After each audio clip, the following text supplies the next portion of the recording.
Hello friends, स्वागत है आप सभी का। मैं उमाकांत आनंद आज फिर आपके लिए एक नया लेक्चर। आज हम लोग बात करने वाले हैं कंसेप्ट ऑफ ओलिगोपोली।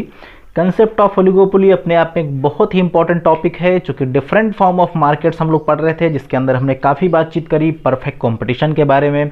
उसके बाद हम लोगों ने देखा कि मोनोपोली मार्केट क्या होती है, फिर हम लोगों ने देखा कि मोनोपोलिस्टिक मार्केट क्या होती है। तो ये जो हमारा कंसेप्ट था ओलिगोपोली, ये भी बहुत इंपॉर्टेंट है, क्योंकि इसके अंदर हम लोग कई अलग अलग तरीके के मॉडल्स भी डिस्कस करेंगे। तो इस लिहाज से इस चैप्टर को पढ़ना बहुत ही इंपॉर्टेंट है। बात करें इस लेक्चर की, तो ये लेक्चर काफ़ी अहम होगा UGC net commerce management student के लिए, और यूजी पीजी में अगर हम बात करें तो BCom, BBA, MCom, MBA student के लिए भी लेक्चर हेल्पफुल होगा। सीए, सीएमए, सीएस कर रहे छात्रों के लिए भी जानकार लेक्चर होगा। और इसके अतिरिक्त सीबीएसई और आईएससी के जो 11-12 के स्टूडेंट हैं, जिनकी इकोनॉमिक्स के अंदर अगर डिफरेंट फॉर्म ऑफ मार्केट है, तो वो स्टूडेंट भी इस लेक्चर को देख सकते हैं। तो लेक्चर स्टार्ट करने से पहले मैं आपको अपनी प्रोफाइल के बारे में एक बार अवेयर करा दूं। मेरा नाम उमाकांत आनंद है। मैं जेआरएफ क्वालिफाई हूं कॉमर्स सब्जेक्ट में, रिसर्च स्कॉलर हूं लखनऊ विश्वविद्यालय का, एमकॉम एमबीए मैंने किया है, और लगभग मैं 5 वर्षों से हायर एजुकेशन में हूं। मैंने नेट जेआरएफ के अलावा सीएमए, यूजी, पीजी और बोर्ड्स के स्टूडेंट को ट्रेन किया हुआ है। तो अब हम आज बात करेंगे कंसेप्ट ऑफ ओलिगोपोली, यानी आखिर ओलिगोपोली मार्केट जो है वो क्या होता है। तो चूंकि ओलिगोपोली एक थोड़ा अजीब तरीके का शब्द है, तो क्यों ना इस शब्द के बारे में सबसे पहले हम लोग जान लें। तो अगर हम बात करें द टर्म ओलिगोपोली, ये एक ग्रीक वर्ड है। यानी कौन सा वर्ड है? ये ग्रीक वर्ड है, जिसको हम कह सकते हैं ओलिगोई। ओलिगोई का मतलब होता है अ फ्यू।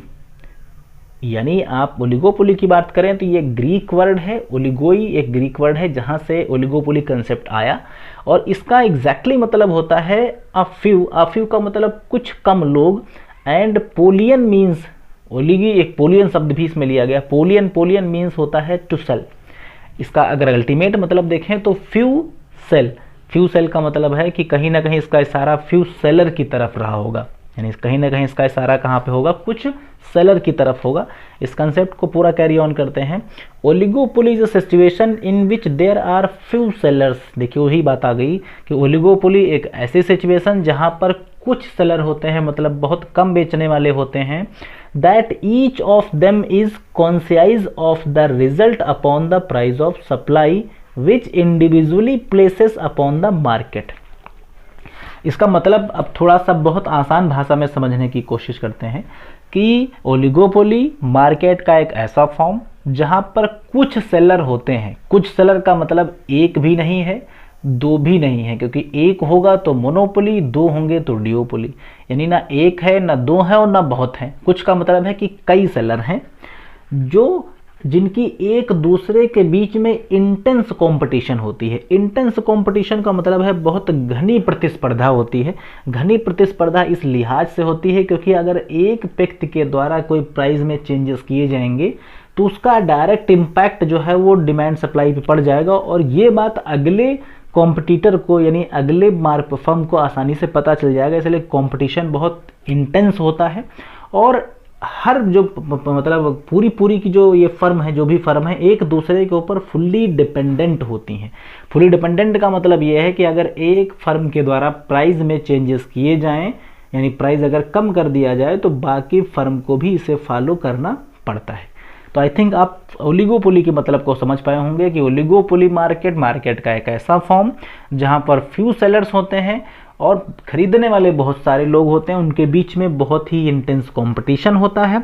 एक दूसरे के ऊपर उनका प्रॉपर तरीके से डिपेंडेंसी होती है। एक के द्वारा चेंज किए गए प्राइस का जो इम्पैक्ट है वो बाकी लोगों पर पड़ता है, उसको भी उन्हें फॉलो करना पड़ता है। तो इस फॉर्म को हम बोलते हैं ओलिगोपोली मार्केट। अब अगर इसी को हम लोग और फीचर्स के थ्रू समझेंगे तो बहुत बेहतर क्लियर हो पाएगा। ये फ्यू फर्म का मतलब मैंने भी आपको बताया कि ना एक फर्म होगी, ना दो होंगी, ना बहुत होंगी, कुछ फर्म होंगी। फर्म का एक नंबर जो है वो कुछ ही होगा, बहुत ही ज़्यादा नंबर नहीं हो सकता। डिपेंडेंसी की बात करें तो इंटर डिपेंडेंस है एक दूसरे पे। वो इस वजह से डिपेंडेंस है कि अगर एक ने प्राइस बढ़ाया और एक ने प्राइस घटाया तो बाकी और को भी प्राइस घटाना पड़ेगा। अगर आप ऐसा नहीं करेंगे तो आप अपना मार्केट शेयर, यानी आप अपने कस्टमर्स को खो देंगे। तो इसलिए प्राइस का जो डिक्रीज करना है वो हर फर्म को फॉलो करना पड़ेगा। लेकिन अगर एक फर्म प्राइस बढ़ा दे तो इसके लिए बाकी फर्म नहीं बाउंड है कि वो भी अपने प्राइस को बढ़ाएं। उस केस में अगर आप अपने फर्म को कोई फर्म अपनी प्राइस को बढ़ा देगी तो उस केस में ये अपने मार्केट शेयर को खो देगी। तो प्राइस भी आप आसानी से चेंज इस केस में अपने आप से नहीं कर पाएंगे, अगर करेंगे तो उसका खमियाजा खुद आपको भुगतना पड़ सकता है। नेक्स्ट अगर आप देखें तो नॉन प्राइस कंपटीशन होती है। ये सबसे इंटरेस्टिंग चीज़ है कि यहाँ पे जो कंपटीशन होती है वो नॉन प्राइस होती है, यानी यहाँ कंपटीशन तो आपस में है लेकिन प्राइस की कंपटीशन नहीं है। यहाँ पे जो कंपटीशन होगी वो क्वालिटी की कंपटीशन होगी, यानी आप जो प्रोडक्ट बेचें वो इस क्वालिटी का बेचें कि आप अगले वाले से बेहतर करके मार्केट में अपने आप को बेहतर साबित कर सकें। क्योंकि प्राइस, मैंने अभी आपको बताया कि प्राइस तो लगभग सबका सेम ही होगा, तो जब भाई सबका सेम प्राइस होगा तो प्राइस घटा के आप कौन सा तीर मार सकते हैं। तो प्राइस जब सबका सेम होगा तो प्राइस पे कंपटीशन हो ही नहीं सकती। अब विकल्प आपके पास क्या बचा है कि आप अपनी क्वालिटी को इम्प्रूव करें और या अपनी इस तरीके की एडवर्टीजमेंट करें जिससे कि सामने वाले जो भी मतलब कस्टमर्स हैं उनके दिमाग में आपके प्रोडक्ट को लेकर एक बेहतर कहीं ना कहीं एक इमेज क्रिएट हो, जिसकी वजह से वो आपके प्रोडक्ट को खरीदने के लिए प्रभावित हों। तो एक तो ये आपके पास ऑप्शन बचता है, यानी प्राइस का कंपटीशन नहीं होगा, कंपटीशन जो भी होगा वो क्वालिटी को लेकर हो सकता है, आपकी जो प्रोडक्ट की इमेज है उसको लेकर हो सकता है, आप कितना कस्टमर को सेटिस्फाइड कर रहे हैं इन चीज़ों को लेकर हो सकता है। प्राइस का कंपटीशन नहीं होगा। Barriers to entry of firm, दूसरी चीज़ है कि इस पर कहीं ना कहीं बैरियर्स होते हैं कि हर फर्म इसमें आसानी से इसके अंदर एंट्री नहीं कर सकती। इसमें किस तरीके के बैरियर्स होते हैं, जैसे कि आप पेटेंट्स आपका है मान लीजिए, तो हर कोई पेटेंट नहीं आप करा सकता। रिक्वायरमेंट ऑफ लार्ज कैपिटल, इस तरीके की फर्म के अंदर लार्ज कैपिटल की रिक्वायरमेंट होती है। नेक्स्ट देखा जाए control over crucial raw material, इसका जो रॉ मटेरियल होता है उस पर भी कंट्रोल होता है आपका। इसके अलावा कुछ और भी रीजंस होते हैं जिनकी वजह से आप यानी कोई भी नई फर्म जो है आसानी से इसके अंदर एंट्री नहीं कर सकती। तो कुल मिला के आप ये कह सकते हैं कि बैरियर्स टू एंट्री इसके अंदर होता है। नेक्स्ट देखा जाए रोल ऑफ सेलिंग कॉस्ट, इसके अंदर सेलिंग कॉस्ट का रोल होता है। मैंने भी स्टार्टिंग में बात करी थी कि इसमें नॉन प्राइस कंपटीशन है, तो भाई जब नॉन प्राइस कंपटीशन होगा तो जाहिर सी बात है कि आपको अपने को अलग दिखाने के लिए आपको डिफरेंशिएट करना पड़ेगा, जिस पे आपको एडवर्टीजमेंट पे कॉस्ट खर्च करनी पड़ेगी। तो कहीं ना कहीं इसके अंदर एडवर्टीजमेंट पे कॉस्ट जो है वो ज़्यादा खर्च होती है। नेक्स्ट इसके अंदर एक है ग्रुप बिहेवियर। ग्रुप बिहेवियर का मतलब क्या है कि जब ऐसी सिचुएशन है ओलिगोपोली के अंदर, तो इस केस में जो फर्म है वो सारी फर्म मिलके कार्टेल जिसे हम बोलते हैं, यानी कि एक ग्रुप बना लेती हैं और उस ग्रुप बनाने के बाद फिर ग्रुप में मिलके वो प्राइस डिसाइड करते हैं और प्राइस डिसाइड करके फिर वो एक रेट पे प्रोडक्ट को बेचना स्टार्ट करते हैं। तो ये सिचुएशन कस्टमर्स के पॉइंट ऑफ व्यू से अगर आप देखें तो नुकसानदायक है। अगर कोई भी 4-5 मान लो फर्म है, एग्जाम्पल के लिए मैं मान लेता हूँ कि 4 फर्म है और चारों फर्म मिलके एक हो जाएं और एक होकर भैया एक तरीके का प्राइस डिसाइड कर दें, तो अल्टीमेट नुकसान कौन झेलेगा? अल्टीमेट कस्टमर पे ही इसका इम्पैक्ट पड़ेगा। तो ग्रुप बिहेवियर भी देखने को मिलता है आपको ओलिगोपोली मार्केट के अंदर। नेक्स्ट देखा जाए nature of the product. Product जो होता है वो आपका होमोजीनियस भी हो सकता है और डिफरेंशिएटेड प्रोडक्ट भी हो सकता है, यानी इसमें इस ओलिगोपोली के अंदर ऐसा कुछ भी नहीं है कि प्रोडक्ट केवल होमोजीनियस हो, डिफरेंशिएटेड भी हो सकता है, होमोजीनियस भी हो सकता है। भाई होमोजीनियस की हम बात करें तो मैं एक बहुत अच्छा एग्जांपल आपको बताता हूँ पेट्रोल का। पेट्रोल का आप एग्जांपल अगर आप लें तो पेट्रोल बेचने वाली हिंदुस्तान के अंदर कई कंपनी हैं, जैसे कि हम लोग अगर बात करें तो हिंदुस्तान पेट्रोलियम, इंडियन ऑयल, ठीक है, रिलायंस पेट्रोलियम, कुछ ऐसी कंपनी है। लेकिन पेट्रोल तो एक ही तरीके का बेचती हैं, यानी ऐसा थोड़ी ना है कि रिलायंस का लाएंगे तो कोई नीला पेट्रोल मिलेगा और इंडियन ऑयल का जो है आपका पीला पेट्रोल, ऐसा कुछ भी नहीं। पेट्रोल एक ही तरीके का मिलेगा, एक ही तरीके का एवरेज देगा। डिफरेंशियल प्रोडक्ट की हम बात करें तो कुछ और कंपनीज हैं जो कि डिफरेंशियल प्रोडक्ट बेचती हैं, जैसे कि ऑटोमोबाइल्स की हम बात करें तो 4 व्हीलर बनाने वाली कुछ ऐसी कंपनी जो एक ही लगभग एक दूसरे से मिलते जुलते रेट हैं लेकिन अलग अलग क्वालिटीज़ होती हैं। तो कुल मिला के डिफरेंशियल प्रोडक्ट भी इसके अंदर आपको मिल सकते हैं। नेक्स्ट हम लोग बात करें तो इसके अंदर जो डिमांड कर्व होगा वो कैसा होगा? इंटरमीडिएट डिमांड कर्व होगा। इंटरमीडिएट डिमांड कर्व का यहाँ पर मतलब ये है कि जो डिमांड कर्व होगा आपका वो कुछ इस तरीके की सिचुएशन होंगी जो अनसर्टेन सिचुएशंस होती है, उसमें डिमांड कर्व अलग अलग स्थितियों को रिप्रेजेंट कर सकता है। तो जब अब इसमें हम लोग प्राइस डिटर्मिनेशन पढ़ेंगे तो ये बात आपको वहाँ पे और ज़्यादा बेहतर क्लियर हो पाएगी।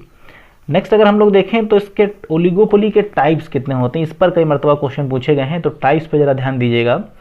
एक होता है जिसे हम बोलते हैं प्योर और परफेक्ट ओलिगोपोली, यानी कि if the firm produces homogeneous product then it is called pure और परफेक्ट। तो ये ध्यान रखिएगा, प्योर या परफेक्ट कब होता है?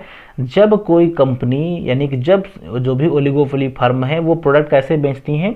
होमोजीनियस बेचती हैं तो उस केस में प्योर और परफेक्ट ओलिगोपोली होता है।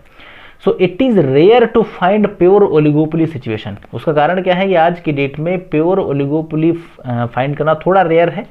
जैसे कि सीमेंट, स्टील, एल्युमिनियम, केमिकल, ये जो इंडस्ट्रीज़ हैं आपकी, ये प्योर ओलिगोपोली के एग्जाम्पल माने जाते हैं क्योंकि लगभग इनकी जो चीज़ें हैं वो एक जैसी। भाई सीमेंट आप किसी कंपनी के लाइए वो लगभग एक ही तरीके की होगी। इम्परफेक्ट या डिफ्रेंशिएटेड ओलिगोपोली। इम्परफेक्ट का मतलब है कि यहाँ पे जो फर्म होंगी वो प्रोडक्ट कैसे बेचेंगी, यहाँ पर प्रोडक्ट बेचेंगी डिफ्रेंशिएटेड प्रोडक्ट, यानी जो प्रोडक्ट एक दूसरे से बिल्कुल डिफरेंट होंगे वो यहाँ पे बेचेंगी। इसमें एग्जांपल ले सकते हैं आप पैसेंजर कार हो गई आपकी, वो क्या है, कुछ क्वालिटी उनकी अलग होती है। सिगरेट हो गई आपकी, सॉफ्ट ड्रिंक्स हो गई आपकी, ठीक है। ये कुछ ऐसे प्रोडक्ट हैं जो एक दूसरे से कुछ थोड़ा सा क्वालिटीज़ में डिफरेंट होते हैं, जिसे हम बोलते हैं क्या, डिफरेंशिएटेड प्रोडक्ट। नेक्स्ट अगर आप देखें तो अब हम इसमें देखेंगे कि क्या होता है कलीजिव ओलिगोपोली क्या होता है। तो कलीजिव ओलिगोपोली एक ऐसी कह सकते हैं सिचुएशन होती है जहाँ पे जो भी फर्म होती हैं उन फर्म के बीच में कोऑपरेशन होता है, यानी वो आपस में बिल्कुल कोऑपरेट करती हैं और कोऑपरेट करने के बाद पूरे मार्केट में अपना काम करती हैं। जैसे मान लो कि कुछ एग्जांपल के लिए 5 फर्म है और पांचों फर्म ने क्या किया कि एक दूसरे से उनकी पूरी साठगांठ है, पूरी सहमति है। तो अगर ये पांचों सहमति बना के कोई काम करेंगे तो उसे हम बोलेंगे कलीजिव ओलिगोपोली। नॉन कलीजिव की हम बात करें तो ऐसी फर्म जहां पर एक दूसरे के बीच में बिल्कुल भी कोऑपरेशन नहीं है। तो अगर बिल्कुल भी कोऑपरेशन नहीं होगा तो उसे हम बोलेंगे नॉन कलीजिव ओलिगोपोली। तो ये इसके कुछ टाइप्स हैं जिन पर बेस्ड क्वेश्चन एग्जाम में पूछे जाते हैं। तो मुझे उम्मीद है कि इस लेक्चर के अंदर दी गई आपको इन्फॉर्मेशन अच्छी लगी होगी। लेक्चर आपको अगर इंटरेस्टिंग और रोचक लगा हो तो आप इसे लाइक कर सकते हैं, शेयर कर सकते हैं। चैनल को ना सब्सक्राइब किया हो तो कर लें ताकि मेरे अपकमिंग जो लेक्चर्स हैं उनके नोटिफिकेशन आपको प्राप्त हो सकें। बेशकीमती समय दिया आपने लेक्चर को देखने के लिए, आपका सादर आभार। So thanks for watching this video. Have a nice day.